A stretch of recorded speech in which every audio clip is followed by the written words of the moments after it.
The rich just got richer. The Los Angeles Dodgers, fresh off a World Series title, just signed the best closer in baseball. Edwin Díaz is leaving the Mets to join Shohei Ohtani and Mookie Betts on a record-breaking 3-year deal. But here's the twist. The Mets tried to keep him.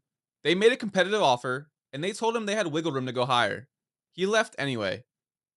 Today, we're breaking down the contract, the failed Mets negotiation, and what this dominant Dodgers bullpen now looks like for 2026. This is Coach's Tape by Baseball Authority. Let's dig in. First, let's look at the numbers.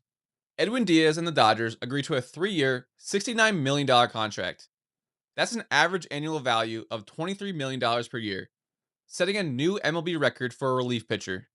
Diaz opted out of the final 2 years and $38 million of his Mets deal to test free agency. He bet on himself, and it paid off massively. He essentially turned a 2-year, $38 million commitment into a 3-year, $69 million guarantee. That's a $31 million raise just for entering the market. This is typical Dodgers. They identified their one weakness, the bullpen, which had a 4.27 ERA last year, ranked 21st in MLB, and they fixed it by buying the best arm available. Now, for Mets fans, this one stings. The narrative that the Mets cheaped out isn't entirely true, but the reality might be worse. According to Joel Sherman of the New York Post, the Mets offered Diaz a 3-year, $66 million deal with modest deferrals. That's only $3 million less than what the Dodgers paid. Crucially, the Mets reportedly told Diaz's camp there was wiggle room to go higher if needed. So why did he leave? By not leading with their best offer, the Mets might have signaled they were hesitant. When you tell a superstar, we can pay more if we have to, it sounds like you're trying to save money, not that you're desperate to keep him. The Dodgers just won the World Series. The Mets missed the playoffs in 2025 despite a huge payroll. If the money is basically equal, do you choose the team retooling or the dynasty? Remember, the Mets already signed Devin Williams earlier this week. Maybe Diaz saw that as the Mets preparing for life without him, or maybe he preferred to be the undisputed guy in LA. The Dodgers bullpen is now terrifying. They can now use other high leverage arms in the 6th, 7th, and 8th innings without burning them out.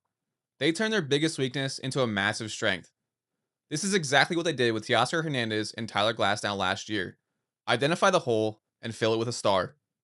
The Mets are in a weird spot. They signed Devin Williams, which looked like a luxury move at the time. Possibly a two-headed monster bullpen with him and Diaz. Now, Williams isn't a luxury. He's a necessity. He is the closer. The airbender replaces Narco. But the depth behind him is thin. With Diaz gone, the Mets bullpen is still incomplete.